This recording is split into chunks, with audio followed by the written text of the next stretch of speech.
12 years I worked in Vancouver's downtown east side, which is North America, certainly Canada's most concentrated area of drug use. So my patients were heavily addicted, suffering from HIV, mental illness, and many other problems. And those were my clients for 12 years. Before we ask how we handle something, we have to understand what are we handling. If you took your car to a mechanic, his first question would be, how do I fix this?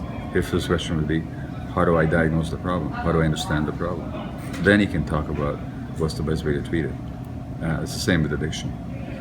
And unfortunately, most of the medical profession and the legal system does not understand addiction.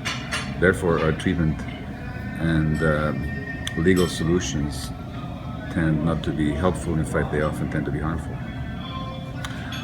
The essence of addiction is trauma.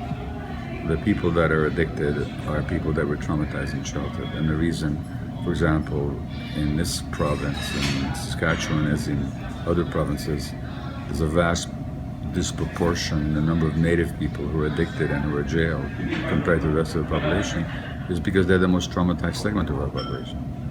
The historical trauma, which I don't have to go and repeat, I don't think, but the loss of lands and the destruction of their culture, and then the abduction of their children for 100 years and their abuse in the residential schools.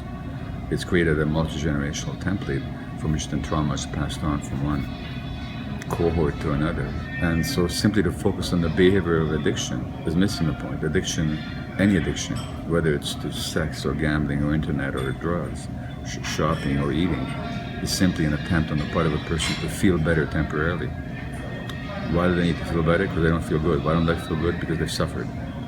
And so why are we punishing people for having suffered?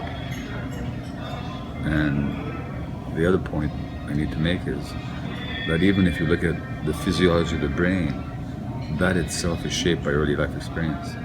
So people who are traumatized early in life have brains that don't function as well. So now we're having people that